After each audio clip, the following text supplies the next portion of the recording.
Growing up, I was always the one left aside in school because I wasn't into sports or video games. I loved to draw, and that was the only reason for all other boys in class to exclude me from everything.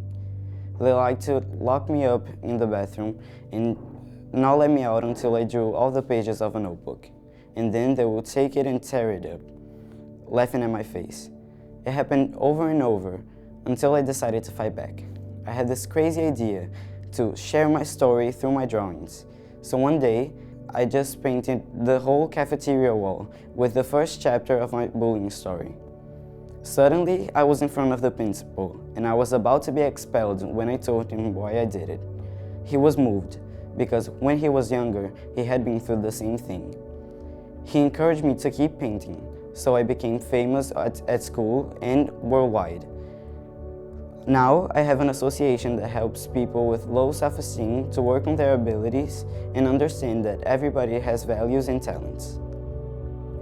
Honestly, I never thought I could go so far. Since very young, I was always curious about fixing electronics at home. I remember that my grandpa was the one to fix everything, and I was always beside him observing how wise he was to put pieces together and replace the broken ones. Actually, I was the only grandkid in the family who had the same curiosity and ability as him. But I grew up and I was always discouraged by people because I was a girl.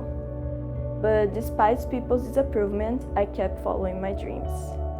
And well, I can say that I succeeded. Today, I'm the CEO of a big company in the field of technology. My determination and focus was above any sexism that ruled the society today.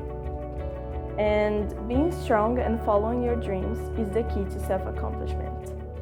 I really thought I wasn't able to teach those kids, like they were so disconnected and not eager to learn.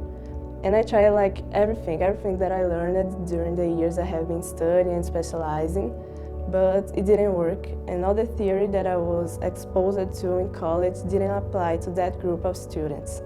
But this until the day that I decided to become the student.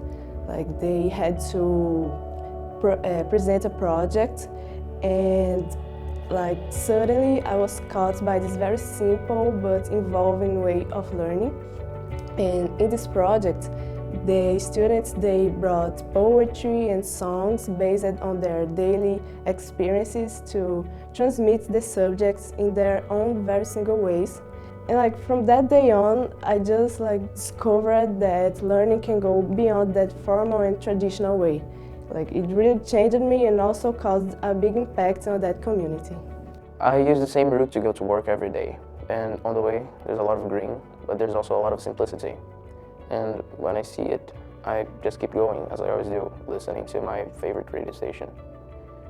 Well, there was this day that my kid had to go to work with me, and he was thrilled with the idea of discovering how it's like to work every day. On the way, I looked through the mirror, and he wasn't excited anymore. When we got there, we had a great time during the whole day, and on the way back home, Jimmy started asking me why those people were living in this kind of houses, why they were barefoot, and why they were asking for food on the traffic lights. And by that time, we had a great discussion about poverty and hunger. So, which were things that became invisible for me.